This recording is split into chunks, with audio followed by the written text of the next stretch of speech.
Bring the lights down low, it's time to show. Lights, camera, you know what we mean. Behold the magic of the silver screen. Some movies rock, some movies shot. They're powerful, alright. We cover them all on your favorite part. So many movies we can choose. Even when you win, you lose. Life moves pretty fast. Some will fizzle and some movies last. I understood there would be no math. It's the 30-something movie podcast. Be excellent to each other. Peace out and word to your mother. They're from the best decades. Movie magic that never fades. Lightsabers clash, phasers set to stun. Action packed from dusk till dawn. We have deep thoughts and questions three. Come share our love of the movies we see. Life moves pretty fast. Some will fizzle and some movies last. I understood there would be no math. It's the 30-something movie podcast.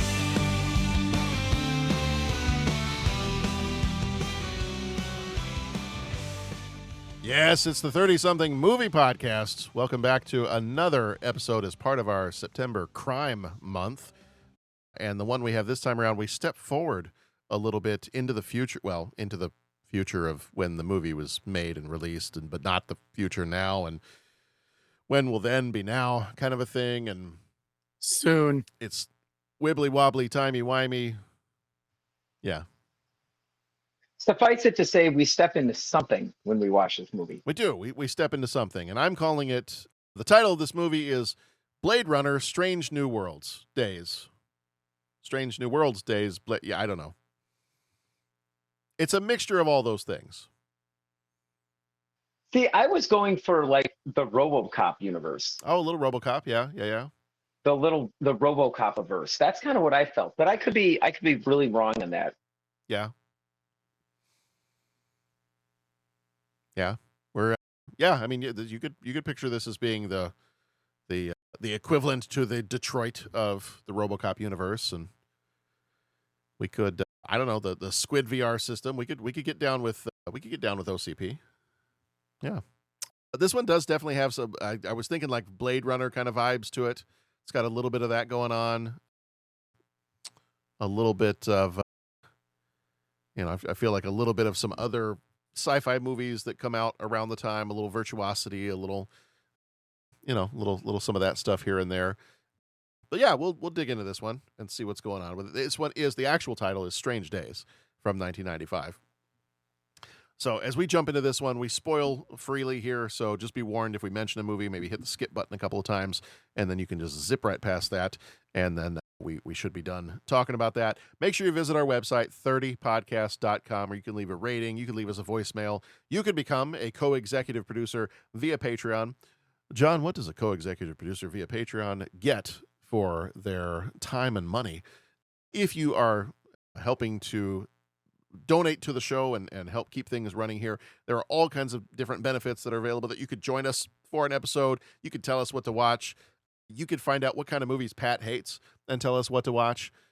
That tends to be kind of one of the running things. Or when Pat tells us about something he doesn't like, we tend to get more Patreon members. So basically, the lesson of this podcast is Pat's like our Incredible Hulk. The angrier we make him, the more Patreon folks we get. And I'm trying to love everything now. I'm trying not to be a hater. So we might not get any more Patreons forever. It's Pat, you turning into a hippie is not financially feasible for us. Think it's finally groovy now. If people are finally getting together, think it's finally groovy now. Mm-hmm. Record that. We have another drop. There you go. Welcome to the age of Cantagallo. Age of Cantagallo. Do-do-do. None of us have Cups hair. and cakes. Cups and cakes. There you go. What was that? That was the Spinal Tap one? No, I said none of us have hair. Short, non-existent hair. I don't know. I mean, there's a lot of options. The sign said long-haired freaky people need not apply, so we actually all got in just fine. Exactly. Yes. being short-haired freaky people. Yes, yes. We are 50% there. We're nothing if not half.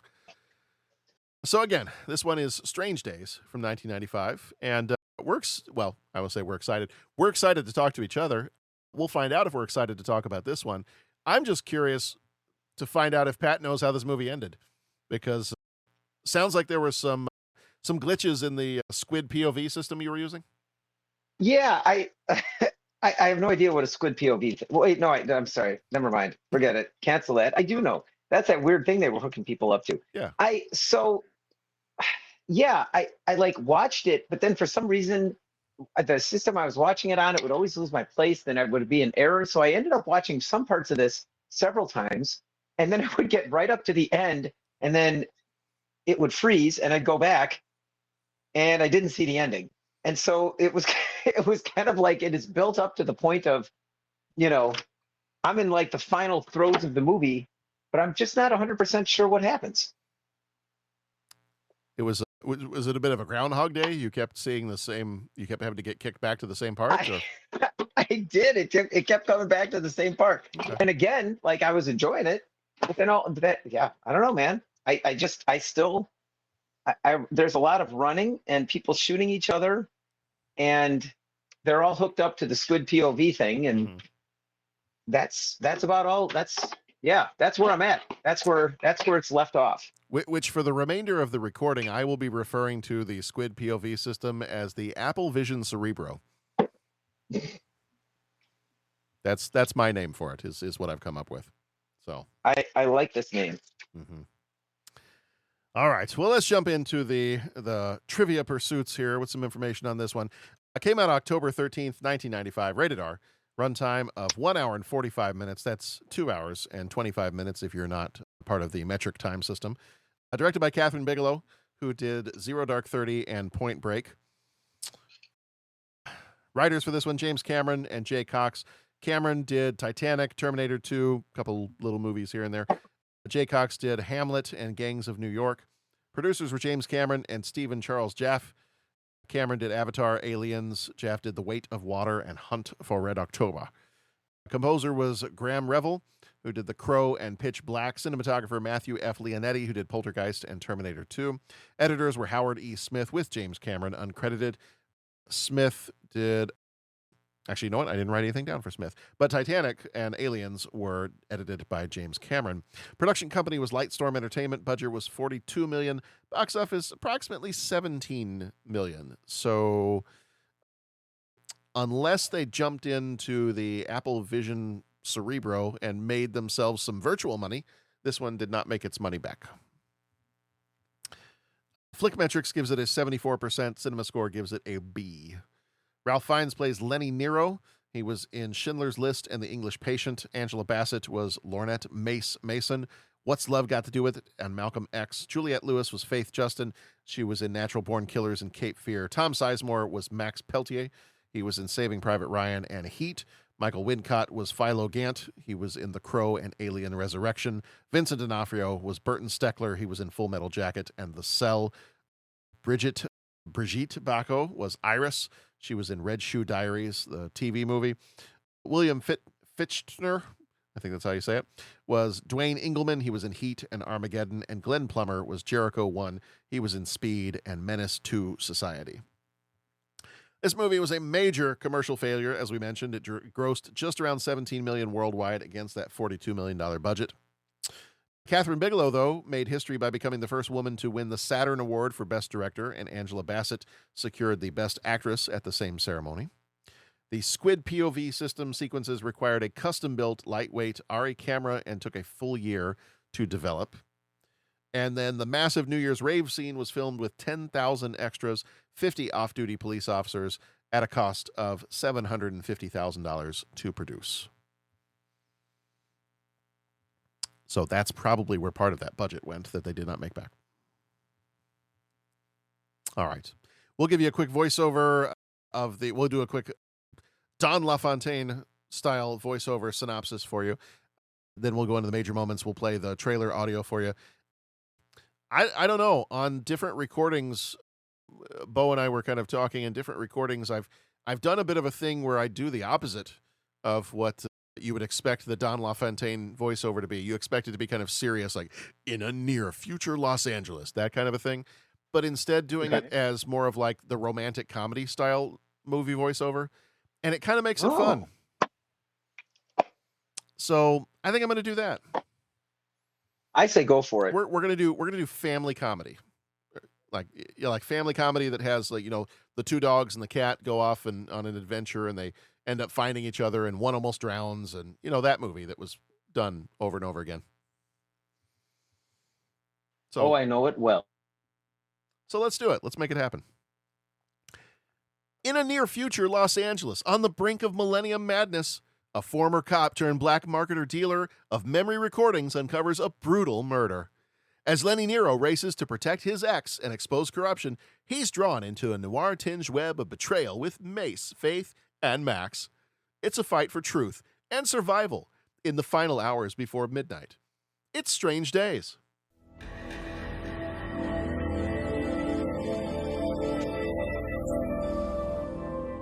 Have you ever jacked in? Have you ever wired tripped? You ready?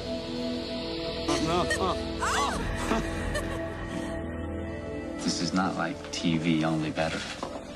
This is life.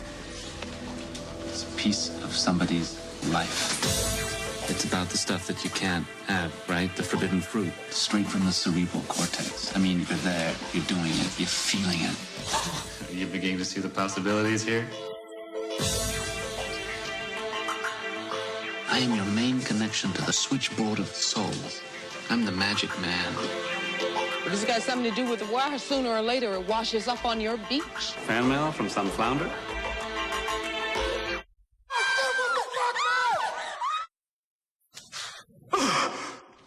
It's the dark end of the street. How do you like it now?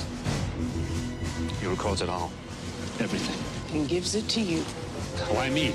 There's more to this whole thing than you think. Give us the tape right now. You don't know how high up the food chain this thing goes. You know what this tape could do if it got out?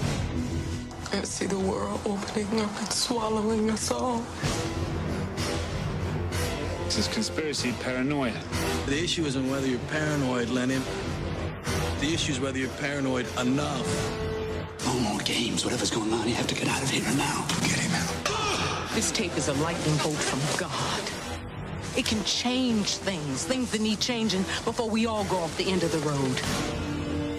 It'll be an all-out war, and you know it. Well, maybe it's time for a war.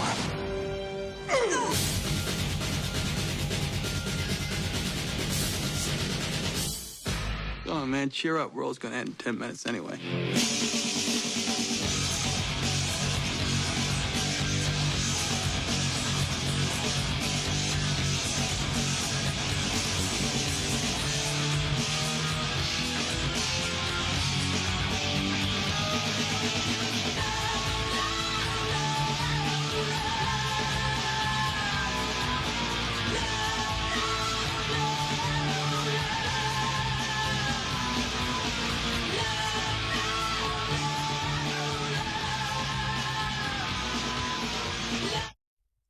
All right. So this one is Strange Days.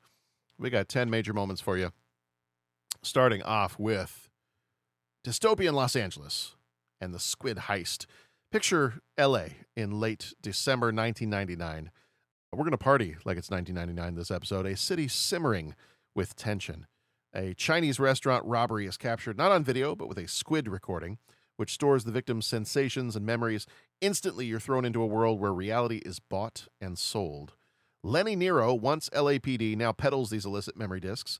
He's stuck in the past, haunted by his previous girlfriend, Faith, when Iris, an old friend, slips a disc into his car under duress. But that's when the plot jolts forward in the movie. At a club where Faith sings and Philo looms, Lenny tries to win her back, but it's a kind of awkward, tense scene. He gets another disc from a mysterious contact, and things start to get more and more dangerous from here. Back in the car, they play the disc, and it is Iris being assaulted and murdered. The impact of this hits him like a sucker punch because this is not the kind of stuff he buys and sells. He avoids these kind of more illicit things as much as possible. Having been a former cop, he still has maybe like one or two scruples left. So this is not the kind of stuff he deals in, and this immediately makes him sick. They arrive at the hotel just as her body is being removed, and the stakes have risen from this point. A character named Tick can't place the disc, but remembers that Iris was looking for Lenny. The impounded car reveals she left something there, but then there's a little bit of a twist. Tick is now brain dead, fried by an amplified squid playback. And so we find that Iris's killer is definitely trying to clean house here and get rid of the evidence and the people who have seen it. At the impound lot, Lenny and Mace retrieve the disc, only to be confronted at gunpoint by some corrupt cops. They run away in her armored vehicle, but when the car is doused with gasoline, Mace drives it into the harbor. Some swift and daring action, and they're able to eventually get out of there and escape. They watch another disc at Mace's brother's house. It shows Iris with Jericho 1. He is a kind of a rap artist that was killed at the beginning of the movie. We see that through a bunch of news reports that are going on. And it shows Iris with him moments before his murder by those same crooked cops that confronted him before. So now it's not just a murder, it's part of a bigger conspiracy that's going on.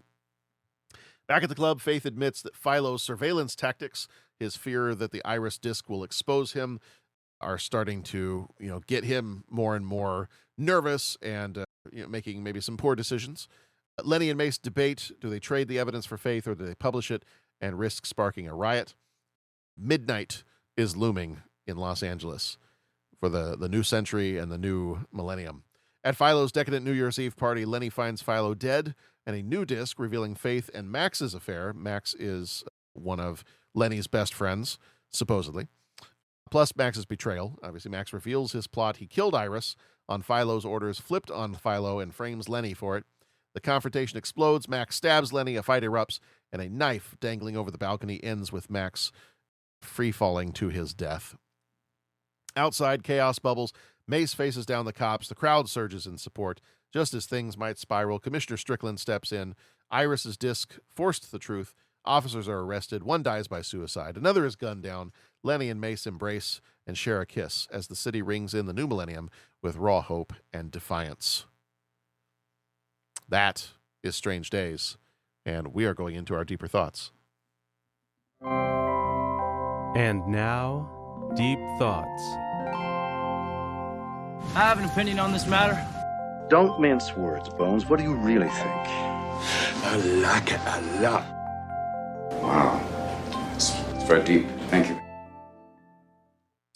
All right. So first off, I think it's probably safe to say this was a first-time viewing for all of us.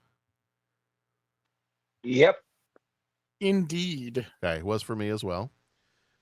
Was everybody else thrown off? Was it just me, or was everybody else thrown off by looking at the cover of this movie and thinking, isn't this a little early for Bradley Cooper? When I saw Ralph Fiennes with the long hair, and I kept thinking, really looks like Bradley Cooper. He did have a Bradley Cooper vibe, didn't he? Yeah, it kind of, especially that, and then seeing Ralph Fiennes with the American accent and kind of acting, in the character he was, it was a little, I don't know, off-putting is probably not the right word, but it was a little jarring. We'll put it that way. It was like, this was not, knowing what I've seen him in and the accent I usually expect to come out of his mouth, it was a very different part than what I was used to for him. Agreed. I very much felt that way. So one of the things, I was watching, when I was just going to say, when I started watching this, I knew nothing about it. I'm just like, okay, Strange Days play. I didn't even really look who was in it. And for a second, I thought it was like a Patreon that was from like 1985. Like the whole look of the movie just seemed very much more like 80s than 90s. It does, yeah. It has almost, and that's why I kind of threw out earlier, it's, in terms of the look of the future, it's got a little bit of a Blade Runner kind of a vibe to it. Bo, I think you mentioned feeling like a RoboCop kind of a vibe to it, but something that's a little bit more maybe 80s in nature when you're looking at how the future might look. And yeah, that was kind of an interesting take on it. It's definitely, they wanted to call it cyberpunk in style. I wasn't sure I bought that, but yeah. Excuse me. It's definitely a, how do I want to say this? A visually aggressive movie. Yes. Mhm. There's a lot about the, I mean, you've got some of that. You've also got, and I think I'm right in remembering that the composer in this had also done The Crow. So some of that makes sense too, because there's a bit of a Crow vibe in here too, with like a different kind of, you know, you've got the looming celebration. In The Crow, it's kind of like, you know, their version of Halloween coming up. With this one, it's the new millennium coming up. But some of the music sounded similar, and that makes sense why it would sound similar. But yeah, just a very, in a lot of ways, a very jarring movie with just some of the visuals and the, just kind of the, I don't even know how I want to say it, kind of like the sleazy underbelly of 1999 Los Angeles as shown to us in 1995. Yes. A little Demolition Man, maybe, with kind of a look at the future and kind of how things are looking in the first few minutes of Demolition Man when it's I forget exactly what year it's supposed to be, but I think it's supposed to be kind of close to this same time period. Mm-hmm. But yeah, I mean, that's when you see these movies and they're 1995 and then you realize that they're trying to tell you that this is 1999. It's like, wow. So that's how fast 4 years, things are going to go downhill that fast in 4 years, huh? They were pretty convinced that things were going to hell in a handcart. A lot of optimism for the future there in the mid 90s. Mhm. Yeah. It's all the grunge music. I blame it on that. Yeah. Right. Mm-hmm. It's the Smashing Pumpkins. They did it. The world is a vampire, and we're going to show you that in the movies. So, yeah, it's.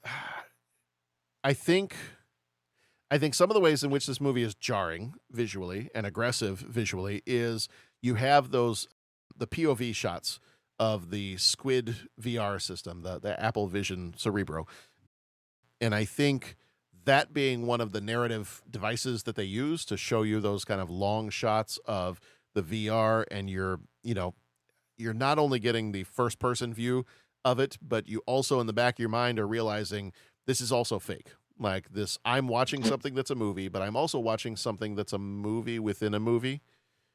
Mm-hmm. Yeah. And so there's parts of it that are a little, like your mind has to do a few little somersaults here and there to kind of keep track of what's going on from time to time. Right. So let me ask this, kind of initial thoughts. Like we'll dive into, specifically how we felt about this movie, like pros, cons, what we liked, what we didn't like, that kind of stuff. But just initial thoughts. Did you, upon first viewing of this movie, did you like this movie? Yes. Okay. Sure, why not? I'll go for it. Sure. What do you like? Sure, why not? Yeah, I'm gonna go probably roughly the same as you guys. It might be a reluctant, sure, kind of a deal. I might be a little bit more what it sounds like in line with Pat, but yeah, I think it was interesting. Not necessarily one that would be a rewatch for me, but I'm like, okay, I watched it now. I've seen the cover of this one before at the video store, and I've seen it now. And great cast of characters in it, like great casting in this. But I think it was one that maybe some of the storytelling was a little less coherent than I would normally like. And especially as we get to the end, which Pat, you admittedly did not really get to see the end of this movie.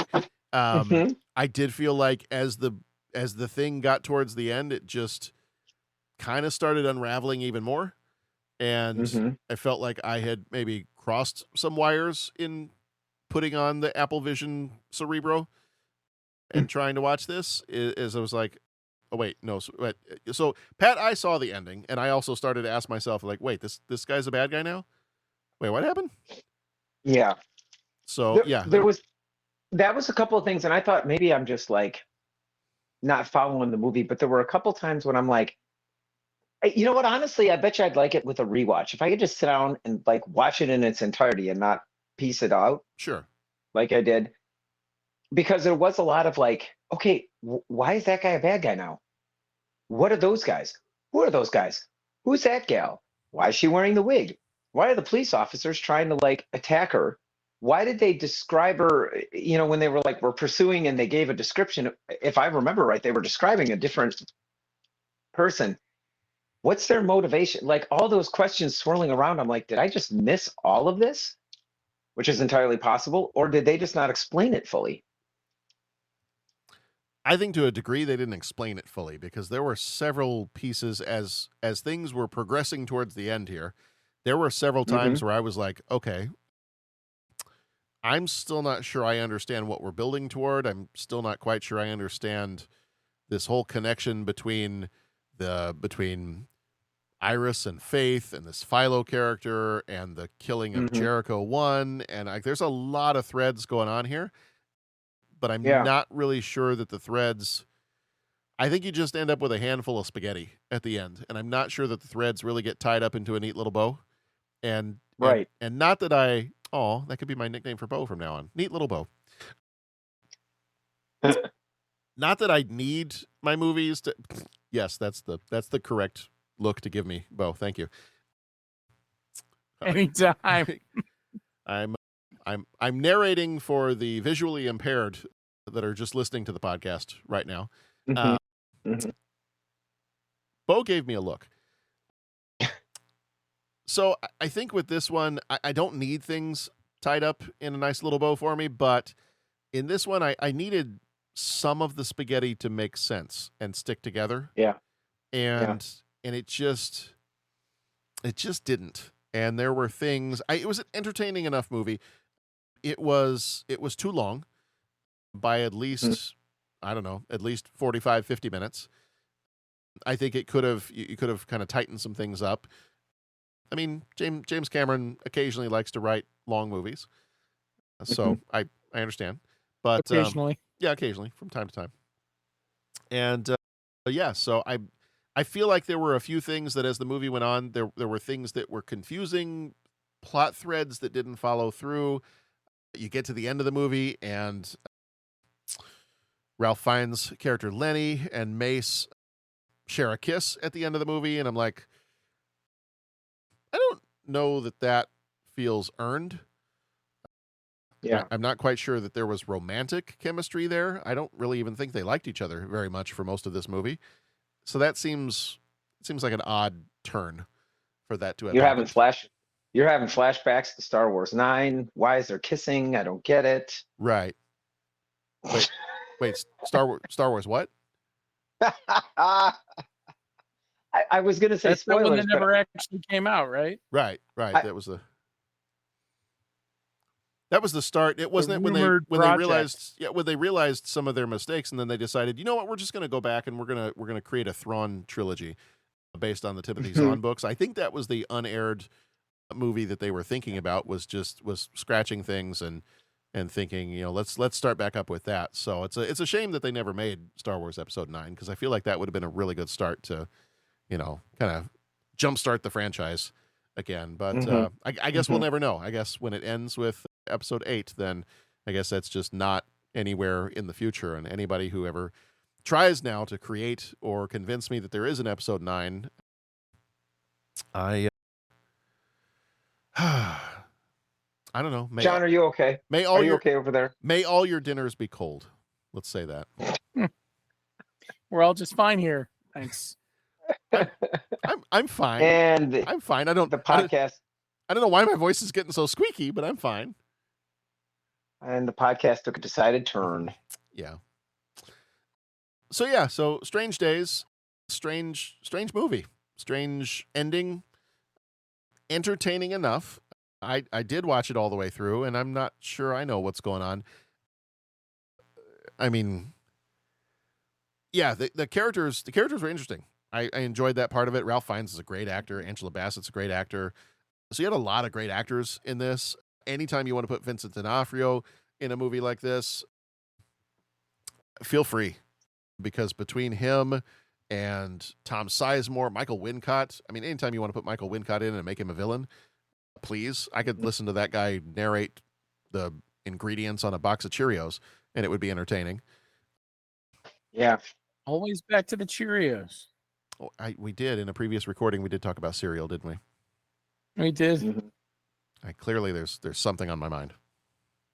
Someone's hungry. I might be. Yeah. This has been the 30-something food podcast. It is. Yeah. But anyway, so yeah, I think that's kind of my takeaway is there's a lot of big names in this movie, and I'm going to take my overall thoughts on this and say that I'm going to say it's the fault of the writing, because I think you've got a good director. Kathryn Bigelow is a great director. You know, she's done some good stuff before this, done some good stuff after this. I think the style she used is just right for this kind of movie. So that I can't fault. The actors that are in this and their performances, I don't think I can fault their performances. I think it's the writing. So I think I got to kind of put this on James Cameron and Jay Cox for this one and just say it was not, I don't know that it was as fully fleshed out as maybe they thought it was. Maybe they tried to do too much. That's what I'm going to say. I think they tried to do too much, and it did not all come together in the end. So that's my. I would agree with that. I think it was trying to be. It was in its own way trying to be high concept sci-fi, and I think they missed their mark. They were trying to go a little deeper in the, what is real, what isn't. And then they tried to hit on some tensions with the police. And they sort of tried to shoehorn that in at the same time. And I think maybe it was just too many concepts. Mm-hmm. Yeah, at some point you just got to connect the dots. For the time of the movie. Like, we mentioned RoboCop, and it's funny because, RoboCop, they had 2 or 3 movies to tell their story, and then they had a TV show. And right, as much as this movie should have been a little shorter and tighter, I think to tell this whole story, you needed more time, more time than even they had. Yeah, yeah. The ending too. It was a weird tonal shift in the end. So the part you didn't see, Pat, was it kind of. Everything does kind of, they try to wrap everything up, like the corrupt cops get their comeuppance, and everything is kind of revealed. The whole plot is revealed very publicly, and then it just kind of, since the movie dealt with some pretty heavy material. I mean, we're talking rape, murder, systemic racism and violence, addiction, all this stuff. And then it kind of shifts into a kind of happy, optimistic ending. And it's like, it almost ends the movie trying to be hopeful in a story that doesn't seem to have much room for hope in the first 2 hours and 43 minutes. I guess with credits, we'd back it up a little bit. But yeah, there doesn't seem to be much hope. I mean, this is a very dystopian movie for the most part. And then in the last few minutes, it's like, but yay, there's love, and corruption has been undone, and happiness abounds. And I'm like, really? I don't know about that. So it was a very harsh tonal shift at the end of it, which oddly enough is one of the options for a heavy metal band name I've been throwing around. There you go. Tonal shift. Harsh tonal shift. Yeah. I agree with the heavy metal band name, and I agree with your analysis of the movie. The harsh tonal shift should also be said in a Sean Connery accent. Of course. You could try it. It's not going to work well. No, I was going to let you try it. Harsh tonal shift. Yes. No. Yeah. Nope. Just sounds like you got a mouthful of marbles. So I don't know. That's kind of my takeaway, is that it kind of it goes it kind of goes from an almost Blade Runner-esque dystopian type movie into a bit of a cliche at the end. It's like, look, the future is hopeful and it's good and everything will work out okay. And I don't know. I'm not I'm not sure that it earned that at the end. I'm not sure that there was enough runway for it to get there. Yeah. Well, I guess the first thing I would ask is what story are they trying to tell? What's the point he's trying to get across? Right. And maybe, and I'm not trying to question him on it, like I've got it all figured out, and hey, figure this stuff out and do this next. And no, I just like answer that question for me. Like I'd love to have it talk to the people that made this movie and just ask those questions. Like what are you driving for? Like what's the end goal here? End game. Yeah. And then you can explain all the different facets that lead up to it. But and like you all said, I mean, it's stylistic. I love the sets. I love the look of the future. All that, well, the future, quote unquote. I love the dark and seedy and gritty and all that kind of stuff. Like I'm down with all that, but it's like, how does that all fit together? Yeah. That's the piece that just, I don't know that. And when Ralph Fiennes keeps putting on the Apple Vision Cerebro and looks at these memories, and it's the Juliette Lewis character, there were, for a vast majority of the movie, I'm thinking, oh man, he's really had it rough because his, I don't know if that's girlfriend or wife or what she is at this point, but she died, Mr. Coach Klein, and she's not around anymore. And then to kind of find out later on, it's like, no, they just broke up. Like, oh. Yeah. He's just a total creeper. Okay. Yeah, he's a creep then. Okay. All right. Well, that's definitely a choice. So yeah, between that, I mean, because I think you've got the makings of a good story that's looking at the idea of addiction. So you got the story of addiction and VR, and how does the VR, which would be a great story to tell today, how does VR and how does like the reliving of memories in this way lead to that kind of addiction? At the same time, could be an interesting story on grief. If she was dead instead of just a breakup, like how does this help or does this hurt with grief? I mean, there's all kinds of stories. There's been, was it Twilight Zone or Black Mirror episodes dealing with, a sci-fi version of your loved one has passed away, but we can download their memories into a robot body and you can still be with them. There's been stories like that, and that could be a way to take this. But to your point, I think to the point I was making, and Pat, I think to the point that you echoed, what is it trying to be? I don't know what this story is trying to be, because there's also components of a systemic racism in it, which again would be another topic you could make a movie of today, and it would be totally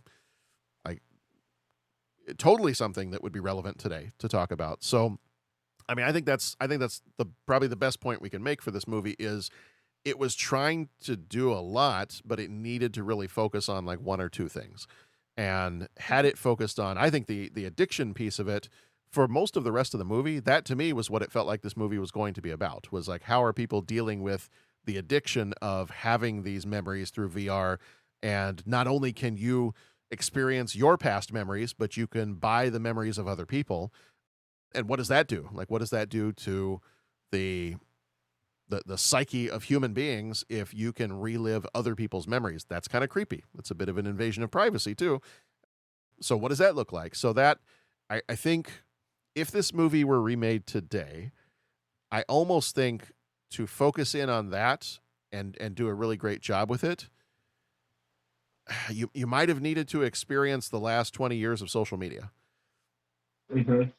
And then I think that could be a really great way. So if somebody wanted to take Strange Days and remake it, I think now, with what we've been through for the last couple of decades, I think now would be a great time, if somebody wants to give it a try, to take this movie and do a remake of it. Like I would be curious to watch that, because I think you could do a really good job of it and really focus in on one or two aspects of the story that they tried to make, and then make it shorter. It doesn't need to be 2.5 hours.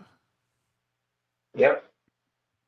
And it's funny because you're talking about a bunch of the different concepts that you've seen throughout this, and I feel like a bunch of them were episodes of Star Trek or Deep Space Nine or Next Gen or something. Like I feel like a lot of these plot beats have been used in Star Trek, and the stories are different, but the underlying concept isn't, and it's the same. And so it's Yeah, the concepts are good.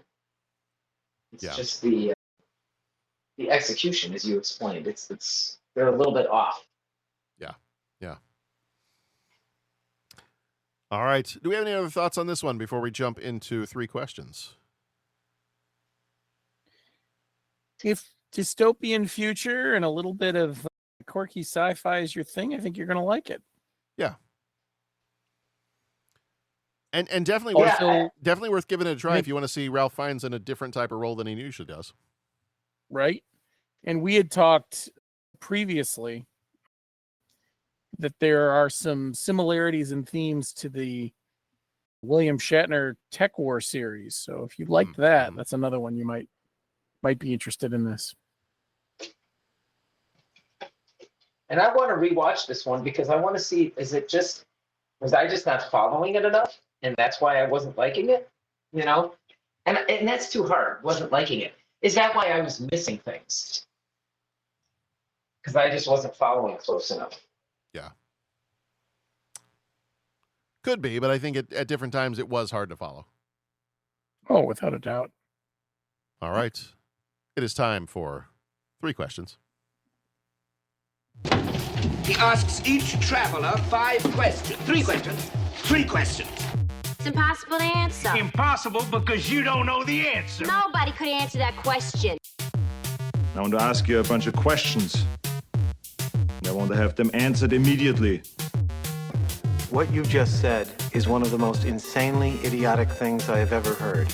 At no point in your rambling, incoherent response were you even close to anything that could be considered a rational thought. Everyone in this room is now dumber for having listened to it. I award you no points, and may God have mercy on your soul. All right. 3 questions. Question number 1. If you could relive one memory via the Apple Vision Cerebro setup, what would it be?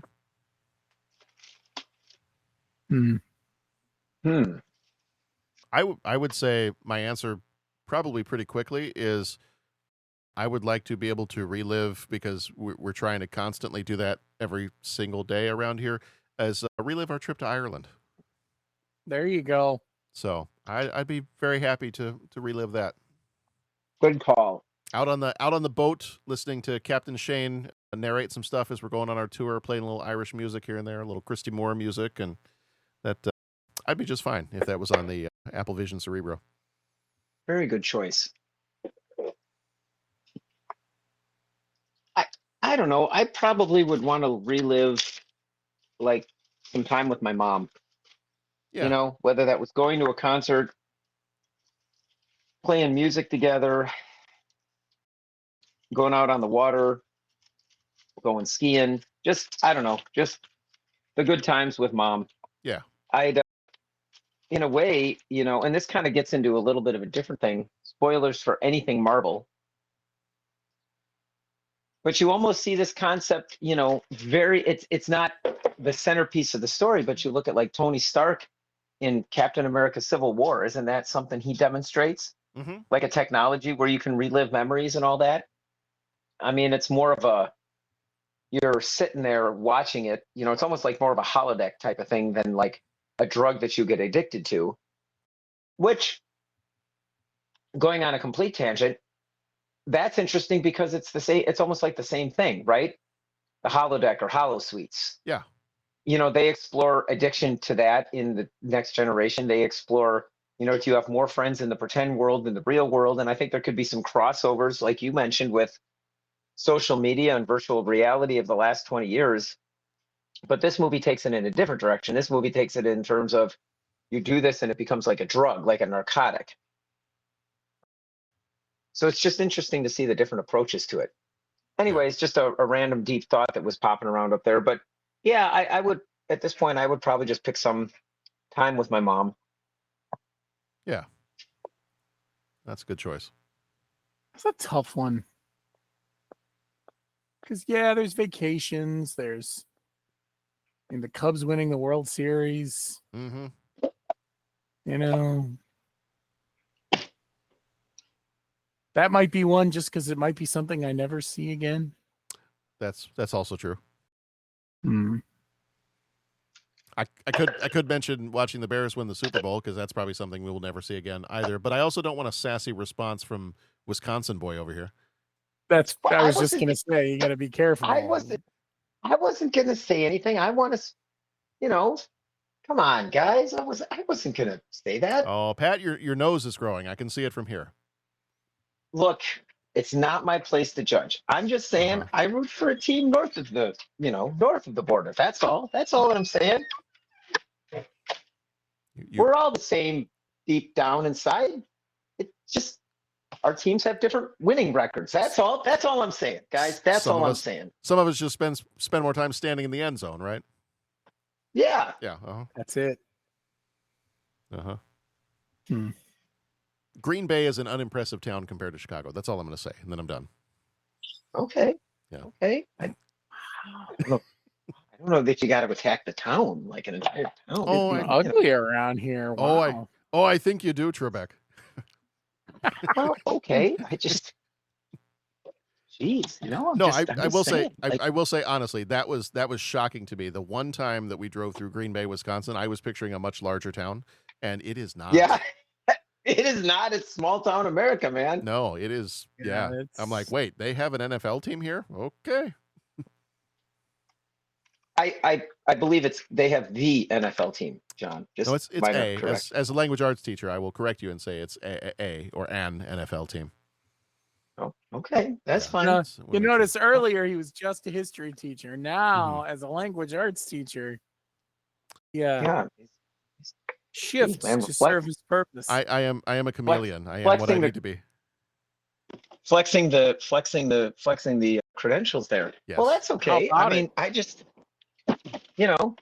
it's called the Lombardi Trophy and Titletown for a reason, but that's neither here nor there. I really, it's really nothing. No.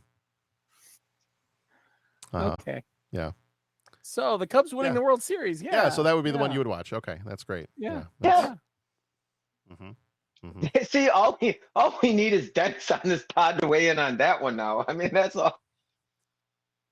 Yeah, he'd be reliving the Sox winning the World Series. So gonna be a while. Yeah.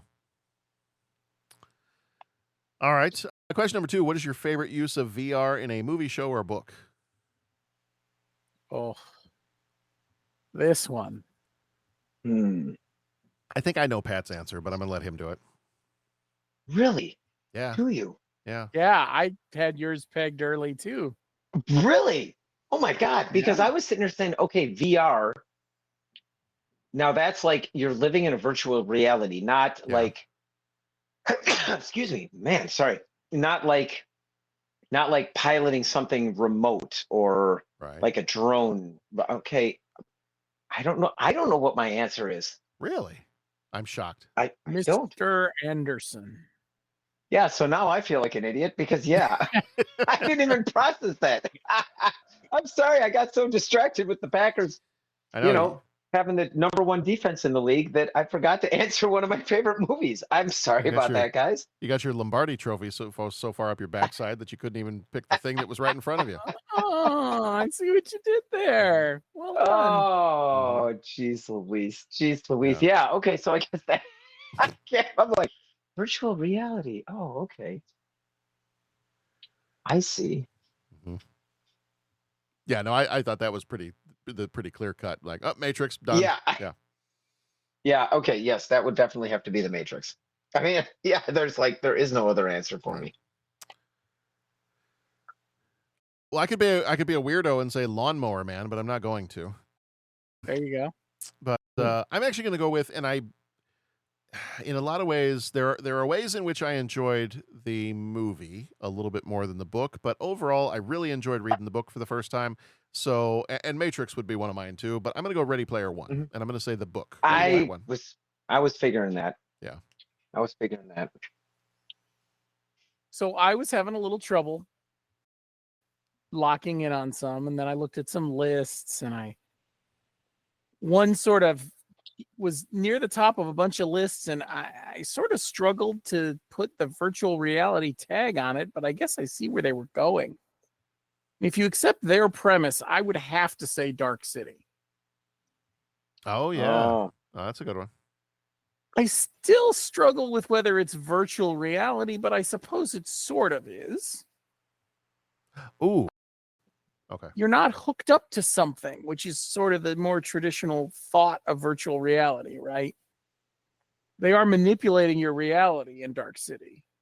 Yes. But you're not connected to anything. So I had a little trouble with that one. But if that qualifies, I have to say Dark City. It's amazing. And Dark City is just an amazing movie to begin with. So oh my God. Just so the fact good. that you mentioned Did we mention Jennifer Connelly yet?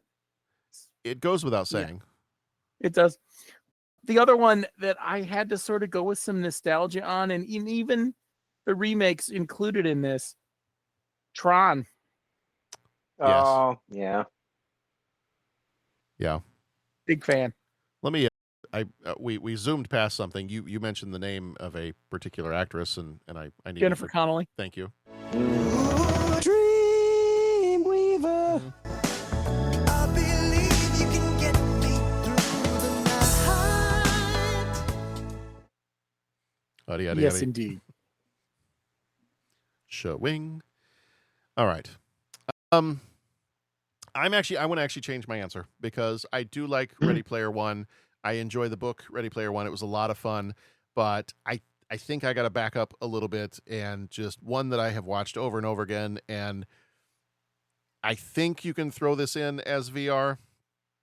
I'm going to go back and say the original Schwarzenegger Total Recall. There you go. I was wondering if that one would come out. Yeah. Yeah. Until I really looked at the list, I was like, oh, wait a minute. Total Recall. That is also VR. Mm-hmm. Yes. Let's have some. Yeah, that one's really good. So, but Ready Player One, the book, the novel, the Ernest Cline book, I'm going to throw that in there as like a 1.1 choice. Mr. Ernest Cline. Yeah, Mr. Ernest Cline, Mr. Coach Cline, Mr. Author Cline. All right. And our final question, favorite escape from a submerged vehicle in a movie? Oh. In a movie? Ooh. Yes. Oh, this one's fun. I have my answer right away. Like it took me a second. I was like, what movie is that from? I can picture it in my mind. And then it took me like a good 20 minutes to finally figure out. Like I had to narrow it down by replaying it in my head. And I was like, what movie is that? What do you have? Mine is the scene where Agent 007 is in a Rolls Royce. Yes. And the Rolls Royce is rolled into the lake.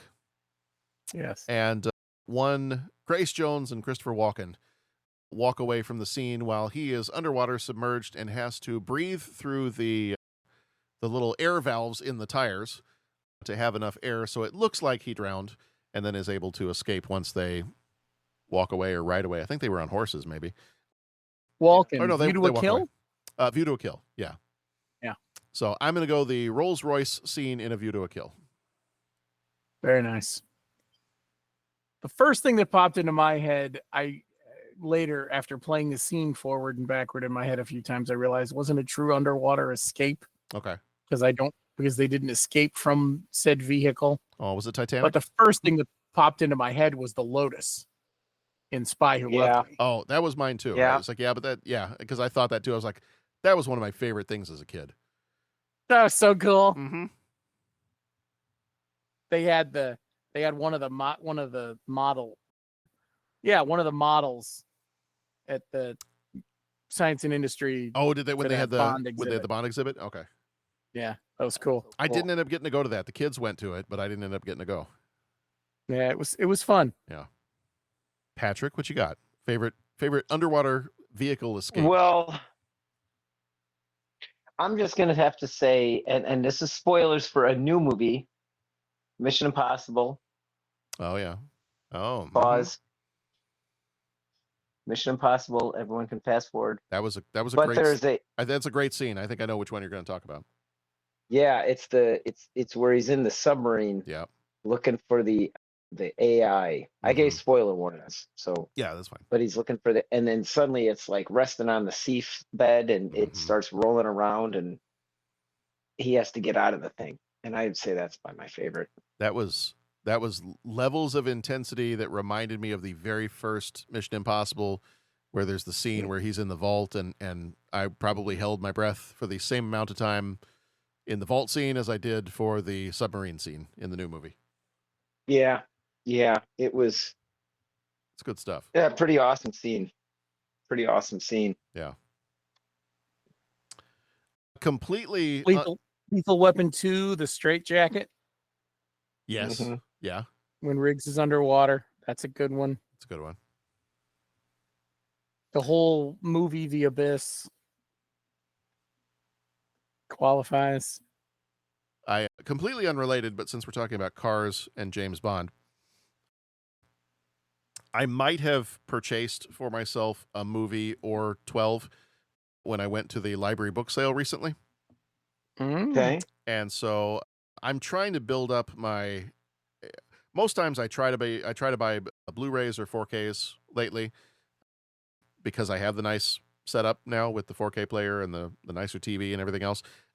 But I'm also at this point I really at some point want to completely do away with streaming everything. And I'm trying to build up the physical media collection as much as I can, especially with stuff that I know I will rewatch. And so my purchases this time around, actually my second day worth of purchases, was the following movies: Tomorrow Never Dies, The World Is Not Enough, Spectre, Die Another Day, You Only Live Twice. Those were the James Bond movies I was able to grab this time around. And then I had made an attempt to watch the Fast and Furious movies a little while back, and I think I got to about Tokyo Drift, and I had a feeling of I kind of feel like I'm just watching the same movie over and over again. So maybe I need to give it some time, because I watched them back to back, and I was like, maybe I need to give it some time. Maybe I need to, just not watch these back to back, because it's starting to feel like I'm kind of watching the same thing. But at the library book sale this last weekend, I was able to purchase for myself the extended editions of Fast 5, Fast and Furious 6, and Furious 7 Blu-rays for $1 a piece. Of course you could. And yes. So. And I can't say whether the feeling of watching the same film will go away, but I can say that the movies just increase the awesomeness. Well, it's like they just become exponentially more the awesome. Rock, I mean, right. Well, oh, and I think my problem is it's like it's having too much sugar all at once. I think I needed to space it out. Yeah. Like I think I was having like a sugary popcorn flick overload. Vin Diesel overload, maybe? Yes. Yeah. So. Yeah. So yeah, on our last rewatch leading up to number 10, which we still haven't seen. Oh, we sort of stalled around 6. And we need to get back to that now that you mention it. Because yeah, we stalled out too. Yeah. All right. Well, I think that's going to do it for Strange Days. In some ways, strange movie, but entertaining movie. So definitely give it a try. Maybe one that you really enjoy. I believe when I tried to look something up on this earlier, I want to say that Strange Days may be available for free on, I want to say it's on Plex streaming if people have a Plex account. Oh, yeah. I think it's available free on Plex right now. Maybe in a couple other places as well. But yeah, if you want to give it a try, it's definitely, if you're used to a different kind of Ralph Fiennes, then give this one a try, because it's a different part than I think I'm used to normally seeing him in. And yeah, I'd be curious to know if you watch this movie and you think maybe we're off a bit in our assessment, and you think that it does a good job of bringing together all the different threads. I would really love to be able to hear from you. Like, leave us a voicemail and let us know, because that is something I am always, I think as people who work in schools, we're always willing to be educated. And so if somebody wants to argue the other side of this, I am absolutely happy to listen and then give it a second viewing and see if there's some stuff I missed. And so, yeah, so if you watch this and want to get in touch with us, let us know. If you are a huge fan of Strange Days, we'd love to hear from you. So get in touch on our website. There's a little spot where you can click a microphone button and you can record a voicemail that gets sent to us. And so we can we can play that on the show. We could respond to it. And yeah, I'd love to hear from you if you're a big Strange Days fan and there's something we might have missed. So, all right. Indeed. Yes. Well said. Well, I think we can disconnect, unwire ourselves from our Apple Vision Cerebros, and we'll look ahead to what we got coming up here in the next few days. We are nearing the end of September Crime Month, and we have got on our Patreon feed, we've got To Catch a Thief from 1955, big anniversary year for that one.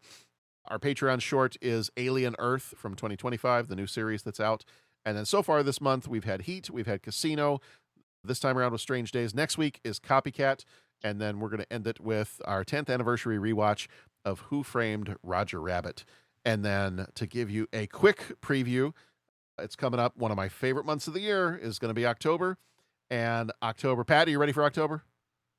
I am ready for October, John. All right. My soul is prepared. So that How's yours? Well, be careful with that, because there might be some creatures that want to take your soul in October. Mhm. So it's if it's well prepared, then maybe shy away slightly.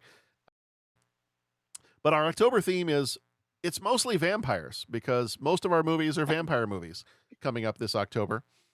We're going to have on Patreon, it's Lord of Illusions from 1995. A Patreon short is Tank Girl from 1995. And then our regular October movies in the regular feed are The Prophecy with Christopher Walken, Vampire in Brooklyn, The Addiction, also with Christopher Walken, Jacob's Ladder from 1990, Dracula Dead and Loving It, and Species. So we have some really, really fun stuff coming up for the month of October, too. Jacob's Ladder should be fun. Yeah, I vividly remember watching that a few years ago and just being, I think you and I were both kind of floored by that movie. You're like, I really enjoy this more than I thought I would. Yeah. It was kind of pretty great. It was kind of one of those where like you go into it completely blind, knowing absolutely nothing about the movie, and just being like, whoa, okay, that was an experience. Yeah. Yeah. So. All right. Gentlemen, thank you as always for being here. Thank you, John. Thank you, John.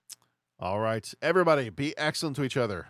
Go watch some good movies, and we will see you back here next time. Bring the lights down low, it's time to show. Lights, camera, you know what we mean. Behold the magic of the silver screen. Some movies rock, some movies shot, they're powerful, alright. We cover them all on your favorite part. So many movies we can choose, even when you win, you lose. Life moves pretty fast, some will fizzle and some movies last.